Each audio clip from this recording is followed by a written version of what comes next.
Hello students, good morning all of you and welcome back.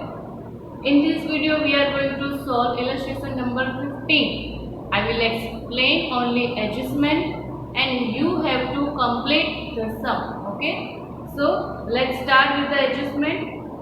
Illustration 15. So illustration 14, first of all we are doing Ajay, Alpa and Amay are the partners of the firm sharing profit and loss in the ratio of 50%, 30% and 20% respectively. The balance sheet of the firm as on 31st March 2017 was as under. यहाँ पे balance sheet दी गई है. Ajay retires on 1st April 2017 on the following terms. Ajay जो है वो retire हो रहा है. The claim of workman compensation is accepted at 20,000. Workman compensation claim जो है वो एक्सेप्ट किया है 20,000 rupees का. Now the old ratio of all three partners will be here. The ratio is given in the percentage. We have to convert it into the ratio. 50%, 30%, 20% is 5:3:2. Clear? 5:3:2 is the old ratio of all three partners Ajay, Alpa and Amay. Okay. Now the claim of workman compensation is accepted at 20,000. In the balance sheet, workman compensation reserve is given which is amounted 30,000. Reserve थी 30,000 की और claim accept किया है 20,000 का, right? So reserve is for 30,000, claim accepted is for 20,000. Now 10,000 remaining distributed among all three partners in their old profit and loss sharing ratio. Now old ratio of all three partners is 5:3:2 and 10,000 is now remaining the balance of workman compensation reserve. So it is distributed among Ajay, Alpa and Amay in the ratio of 5:3:2 in partners capital account credit side. Okay, so next adjustment है the market value of investment is 45,000. In the old balance sheet the investment की book value है 60,000. Now market value is 45,000. So we have to reduce the cost of investment. So investment 65,000. Investment is for 60,000.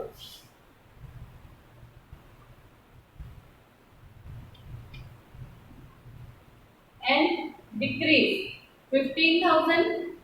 So the new balance of investment is 45,000 which is market value of investment. So this is the adjustment for investment. Now 15,000 जो है वो investment fluctuate 15,000 जो decrease हो रहा है we have to compensate against investment fluctuation reserve. अब ये जो 60,000 है उसमें से 15,000 डिक्रीज हो गया 45,000. अब इन्वेस्टमेंट की क्या है मार्केट वैल्यू. अब ये जो लॉस है वो हम किसके साथ कंपेंसेट कर सकते हैं with the investment fluctuation fund which is amounted 20,000. So इसमें से 15,000 अगर हम यूज कर ले तो रिमेनिंग बच जाते हैं investment fluctuation fund 20,000 balance sheet में है. 15,000 is used against loss which are occurred in the market value of investment. So 15,000 use हो गए. 5,000 is distributed among all partner in the old ratio 5:3:2 in partners capital account credit side. Clear? Next is bad debt on debtors of rupees 2,000 is to be written off and provision for doubtful debt is to be kept at 5%. Now debtor की जो bad debt reserve less करने से पहले की जो value है वो हम कंसीडर करेंगे. debtor is which is amounted 70,000. Now debtor 70,000. First we have to deduct from it which is bad debt minus bad debt 2,000. Now 68,000 remaining. 68,000 के 5% we have to deduct bad debt reserve यानी कि provision for bad debt. So minus bad debt reserve 5%. 5% of 68,000 which is 3,400 deducted from 68,000. So now debtor की जो balance होगी जो लिखी जाएगी in the outer column of balance sheet, new balance sheet 54,600. Now revaluation account में credit side by bad debt reserve करके 6,000 जो कि पहले से डिडक्ट की गई है उसमें से माइनस करेंगे ये 2,000, उसमें से माइनस करेंगे 3,400. So in the outer column of revaluation account credit side by bad debt reserve करके लिखा जाएगा 600. अब 600 जो है वो बाकी है. What it means, bad debt reserve 6,000 की रखी थी, right? Bad debt reserve already calculated 6,000 and deducted from debtor. Now अब हमें bad debt calculate करनी है which is 2,000 and bad debt reserve रखनी है 3,400. We have reserve of 6,000. So 6,000 minus 2,000 minus 3,400. So the remaining balance of bad debt reserve is more. अब भी हमारे पास 600 की bad debt reserve है which is benefit for business. That's why it is recorded on the credit side of revaluation account. Next is fixed asset to be appreciated by 20%. Appreciated यानी कि increase in the value of fixed asset by 20%. Now the value of fixed asset on the old balance sheet is 1 lakh. 1 lakh plus increase 20%. 20,000 is equals to 1 lakh 20,000. 20,000 जो है वो लिखा जाएगा in the revaluation account credit side and new balance sheet में अब fixed asset कितनी लिखी जाएगी 1,20,000. Next is the book value of stock is over valued by 600 compared to its cost. The cost of stock is to be recorded. यहाँ पे book value जो है वो मार्केट वैल्यू से 600 ज्यादा लिख ली है. The book value is recorded more than its cost. अब जो हमें तो सारी कॉस्ट जो है वो मार्केट वैल्यू के हिसाब से रखनी है, तो इससे हमें क्या फर्क पड़ेगा, हमें स्टॉक की जो वैल्यू है वो 600 से डिक्रीज करनी होगी ताकि हम स्टॉक की मार्केट वैल्यू को रिकॉर्ड कर सके in the revaluation account and in new balance sheet. So we have to decrease the value of stock by 600. Stock है हमारे पास 20,000. Stock 20,000 minus reduced by 600. So the value of stock will be 19,400.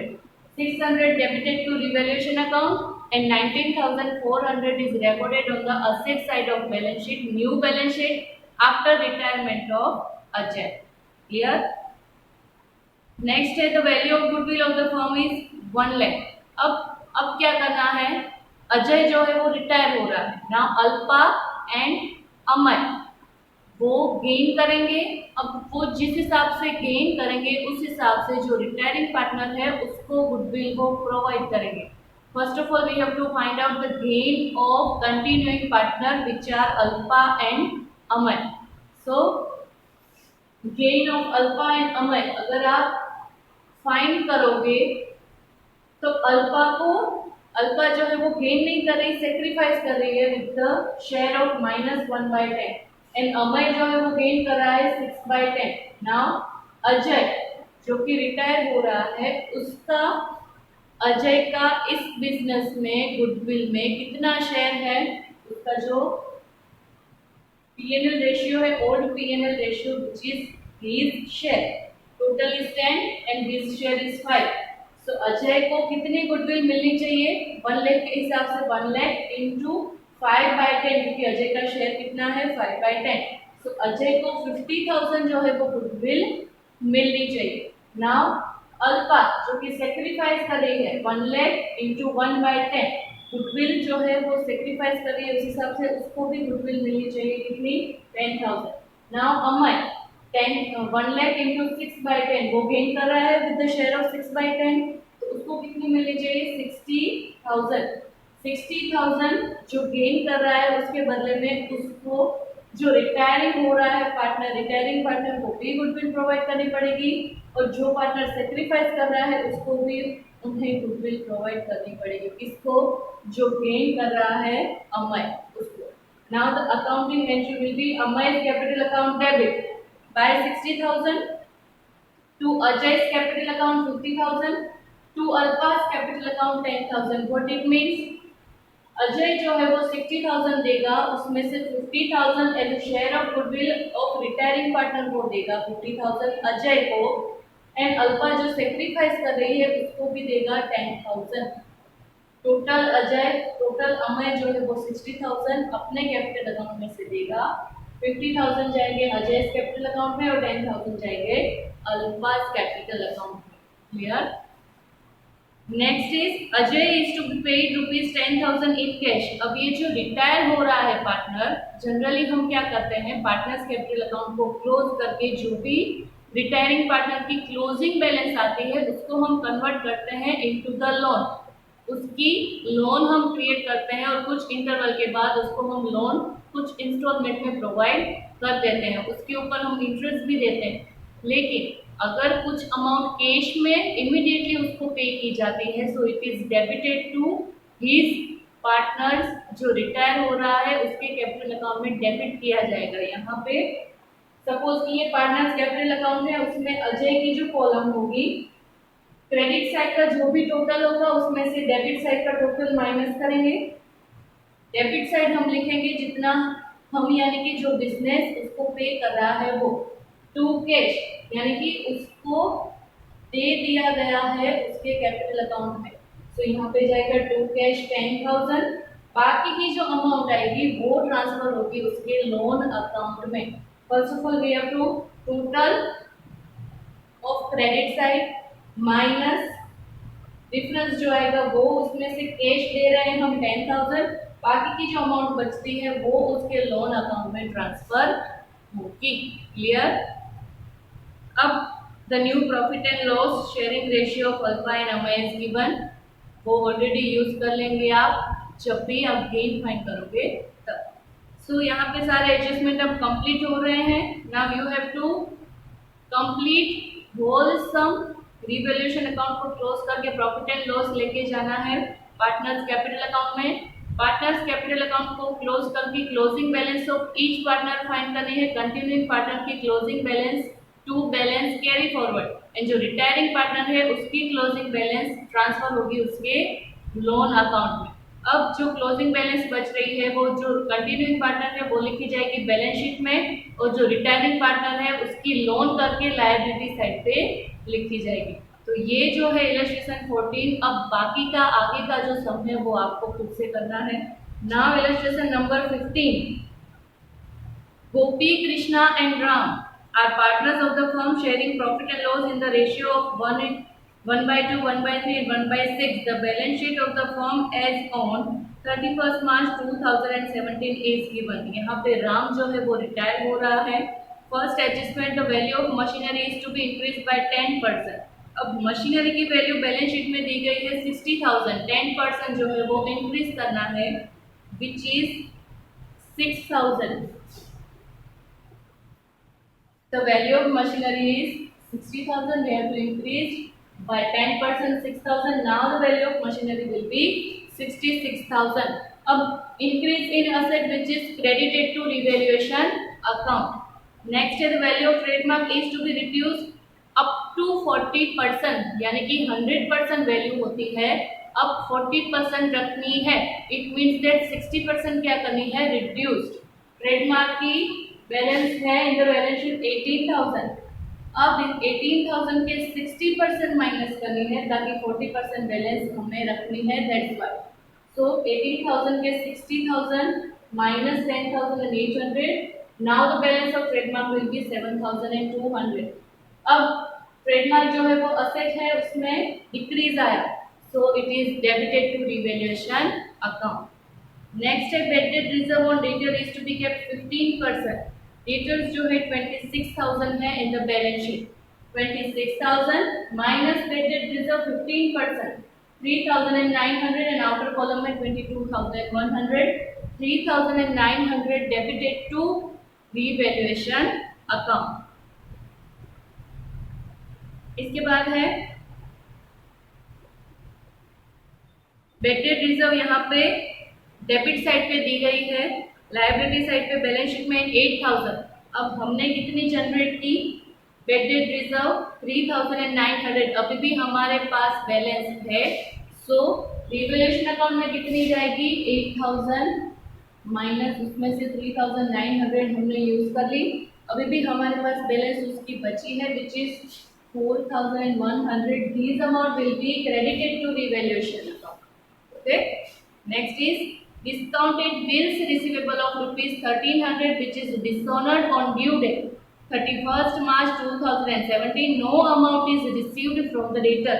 अब जब भी bills receivable लिखा होगा और सामने वाले ने एक्सेप्ट किया होगा, 11th स्टैंडर्ड में आप सीख चुके हो, फर्स्ट एंट्री जब भी वो बिल्स रिसीवेबल ड्रॉन हुआ है तो क्या एंट्री होगी, बिल्स रिसीवेबल टू बैंक। फिर बैंक में जब वो डिस्काउंटेड करने जाएंगे, जब भी बिल्स रिसीवेबल बैंक के साथ डिस्काउंटेड होगी, then the journal entry will be bills receivable account debit to bank. अब डेटर जो है वो पेमेंट दे देते हैं तो debtors account debit to bills receivable account.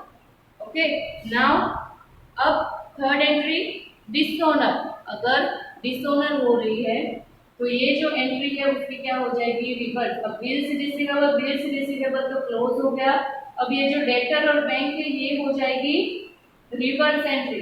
Now revaluation account debit, क्योंकि अब ये 1300 जो है वो अब हमें नहीं मिलने वाला है, it is loss for the business, that's why debited to revaluation account and to bank. इसको इस तरह से भी लिख सकते हैं, revaluation account debit to debtors, right. So इसकी जर्नल एंट्री और इसकी अकाउंटिंग इफेक्ट होगी। फर्स्ट इफेक्ट, कैश बैलेंस जो होगी उसमें से माइनस 1300, कैश में से लेस 1300 एंड रिवैल्यूएशन अकाउंट में डेबिट साइड, ये दो इफेक्ट होगी डिसऑनर ऑफ बिल की। नेक्स्ट है goodwill of the firm is valued at 60,000। Goodwill of the firm जो है वो 60,000 है, उसमें जो रिटायरिंग पार्टनर है राम, उसका शेयर है 1/6। तो राम को कितनी गुडविल मिलनी चाहिए, 60,000 इंटू 1/6 इज 10,000। अब अगर आप गेन फाइंड करोगे तो गेन गोपी को ही सिर्फ मिलेगा 1/6, कृष्णा को कुछ भी गेन नहीं हो रहा। तो गुडविल जो देनी है रिटायरिंग पार्टनर को, कंटिन्यूइंग पार्टनर देगा, तो यहाँ पे सिर्फ गोपी वो देगी amount of goodwill to Ram. उसकी जर्नल एंट्री होगी Gopi's current account debit to Ram's current account and the amount is 10,000। यहाँ पे capital account and current account दोनों है। इट मीन्स दैट ये जो बिजनेस है, ये जो पार्टनर्स है वो अपनी कैपिटल फिक्स्ड कैपिटल मेथड से कैपिटल अकाउंट को बना रहे हैं। इट मीन्स कैपिटल अकाउंट में सिर्फ कैपिटल का ही ट्रांजैक्शन होगा, बाकी की जो इफेक्ट होगी वो किस अकाउंट में होगी, उसके करंट अकाउंट में। सो यहाँ पे सारे एडजस्टमेंट कंप्लीट हो रहे हैं। You have to complete illustration number 15 also and illustration number 14 also. These two sum के जो completion है, closing balance जो find करनी है आपको, which is homework for you. मिलते हैं नेक्स्ट वीडियो में नए सम के साथ। तब तक के लिए इसको रिवाइज कीजिए, इसको सॉल्व कीजिए और ध्यान से सारे एडजस्टमेंट पढ़िए और उसके बाद उसकी इफेक्ट दीजिए। Thank you very much.